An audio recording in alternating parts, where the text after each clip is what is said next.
2 महीने पहले लखीमपुर खीरी की घटना में जान गंवाने वाले किसानों को समाजवादी पार्टी ने श्रद्धांजलि दी। बरेली में राजेंद्र नगर के शहीद स्मारक पर समाजवादी पार्टी के नेताओं ने मोमबत्ती जलाकर शहीद हुए किसानों को श्रद्धांजलि अर्पित की। साथ ही 2 मिनट का मौन रखकर सभी किसानों की आत्माओं की शांति के लिए प्रार्थना की।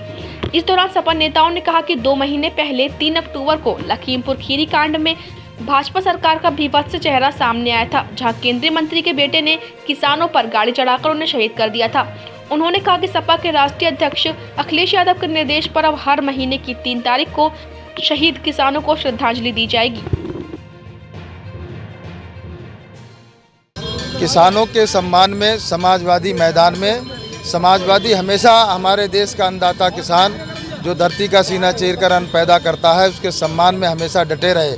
जैसा कि आप सब लोग जानते हैं, जब किसानों का आंदोलन शुरू हुआ था तो उत्तर प्रदेश के विभिन्न जनपदों में समाजवादी पार्टी के लोगों ने गिरफ्तारियां दी किसानों के समर्थन में, और कई बार हम लोगों को पकड़कर पुलिस लाइन में बिठाला गया, उसके बाद छोड़ा गया।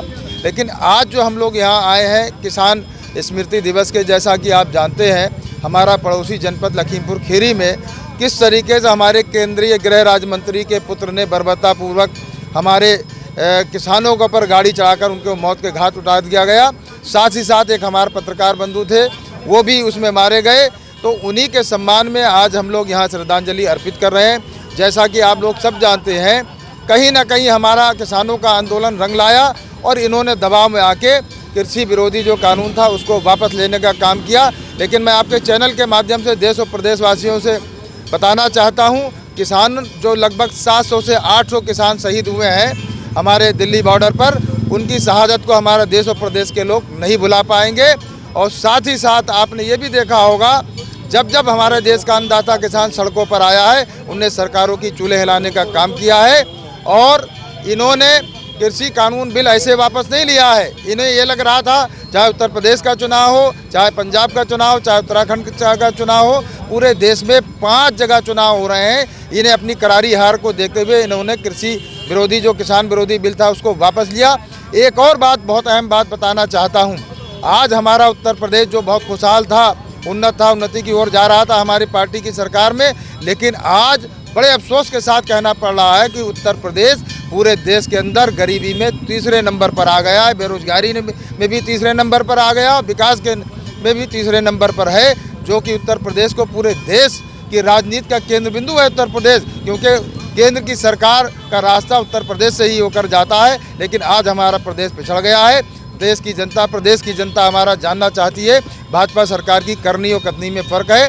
जैसा कि आप लोग जानते हैं, उत्तर प्रदेश में कानून व्यवस्था एकदम ध्वस्त हो चुकी है। उत्तर प्रदेश सरकार को सत्ता में रहने का कोई हक नहीं है।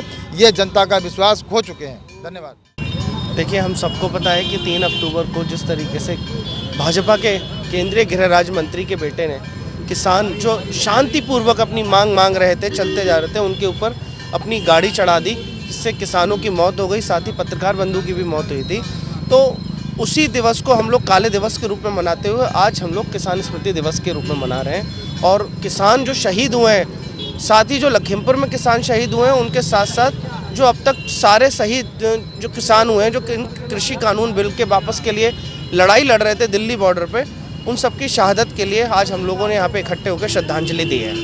आगामी विधानसभा चुनाव को देखते क्या लगता है कि आपकी श्रद्धांजलि से बाकी और पार्टी पे कितना फर्क पड़ेगा? देखिए, समाजवादी पार्टी शुरू से ही किसानों की पार्टी रही है, शुरू से ही नौजवानों की आवाज़ उठाने का रहा है और शुरू से ही महिलाओं के सम्मान में काम करती रही है। रही बात दूसरी पार्टियों की, भाजपा की, तो भाजपा ने ना कभी किसानों की सुनी, किसानों के नाम पे वोट बहुत लिया, किसानों के नाम पे रैलियां बहुत करी, लेकिन सबसे ज़्यादा दुर्दशा इस देश में अगर किसी की हुई तो हमारे अन्नदाता और किसानों की। अगर हम बेरोजगारी का इंडेक्स उठा के देखें तो पूरे अपने हम लोग एशिया में छोड़िए, यूरोप में छोड़िए, पूरे वर्ल्ड में भारत का नाम बहुत ही नीचे आता है उस इंडेक्स में, बेरोजगारी के इंडेक्स में। हम अगर मात्र सुरक्षा की बात करें, महिलाओं के सम्मान और सुरक्षा की बात करें, तो उसमें भी हम लोग अगर ग्राफ और इंडेक्स उठा के देखेंगे तो बाहर के देशों के लोग उत्तर प्रदेश में आने से डरते हैं कि महिलाओं के साथ जितनी दुर्दशा, बर्बरता और उनके साथ दुष्कर्म उत्तर प्रदेश में 17 से 22 की सरकार में हुए हैं, इससे ज़्यादा कभी आज तक नहीं।